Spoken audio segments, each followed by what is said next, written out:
ఓం నమో వెంకటేశాయ. ప్రస్తుతం అమెరికా దేశానికి సంబంధించి మన భారతీయ విద్యార్థులు ఉద్యోగులు పడుతున్నటువంటి కష్టాలను మనం గమనిస్తూ ఉన్నాము.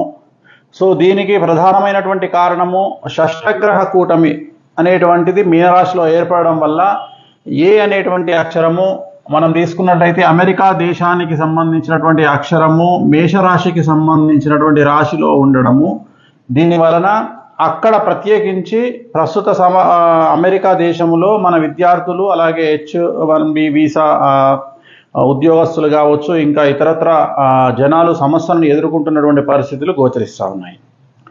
ఇది ఒక్క అమెరికాకే సంబంధించి కాదు, రాబోయే కాలంలో లండన్లో అలాగే CH అనేటువంటి అక్షరాలతో ఉన్న దేశాల్లో, D అనే అక్షరాలతో, S M అనేటువంటి అక్షరాలతో ఉన్నటువంటి దేశాల్లో, మరీ ముఖ్యంగా A అనేటువంటి దేశాల్లో ఎక్కువగా ఉండేటువంటి అవకాశం ఉంది.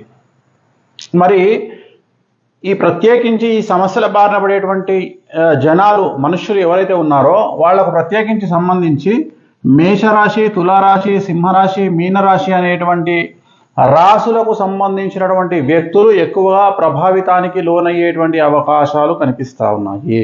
అలాగే ఏ అనేటువంటి అక్షరము, అలాగే L అనే అక్షరము, CH అనే అక్షరము, D అనే అక్షరము, S అనే అక్షరము, M అనే అక్షరము తో స్టార్ట్ అయ్యేటువంటి పేర్ల గల వాళ్ళు కూడా ఈ సమస్యల బారిన పడేటువంటి అవకాశాలు ఉంటాయి.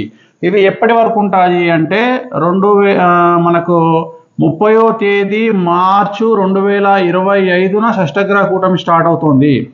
కాబట్టి దీని యొక్క ప్రభావము సుమారు 100 రోజుల వరకు ఉండే అవకాశం ఉంది. అంటే నా లెక్క ప్రకారము, నేను వేస్తున్నటువంటి అంచనా ప్రకారము ఆగస్టు 2025 వరకు ఇలాంటి పరిస్థితులు విద్యార్థులు కానీ ఉద్యోగస్తులు కానీ ఎదుర్కొనేటువంటి అవకాశాలు కనిపిస్తూ ఉన్నాయి. కాబట్టి ఒక ఆగస్టు వరకు మీరు మీ జీవితాన్ని కనుక నెట్టుకు రాగలిగినట్లయితే సమస్యల నుండి బయటపడేటువంటి అవకాశం ఉంది.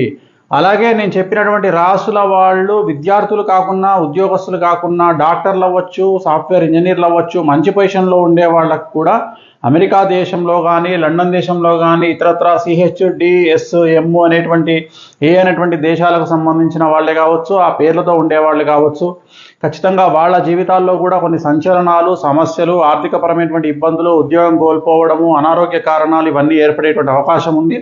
సో ఒకవేళ వాళ్ళకి కనుక అలాంటి సమస్యలు కనుక ఏర్పడితే వాటికి సంబంధించినటువంటి రెమెడీస్, షష్టగ్రహ కూటమికి సంబంధించినటువంటి రెమెడీస్ చేసుకోవడం వల్ల సమస్యల నుండి బయటపడతారు. సో ఓవరాల్గా కనుక తీసుకుంటే ప్రస్తుతం అమెరికాలో విద్యార్థులు, ఉద్యోగస్తులు కానీ, H1B వీసా వాళ్ళు కానీ ఆగస్టు వరకు ఈ సంవత్సరం మీరు కనుక నెట్టుకు రాగలిగితే తదుపరి మీరు సమస్యల నుండి బయటపడేటువంటి అవకాశాలు కనిపిస్తూ ఉన్నాయి. ఓం నమో వెంకటేశాయ.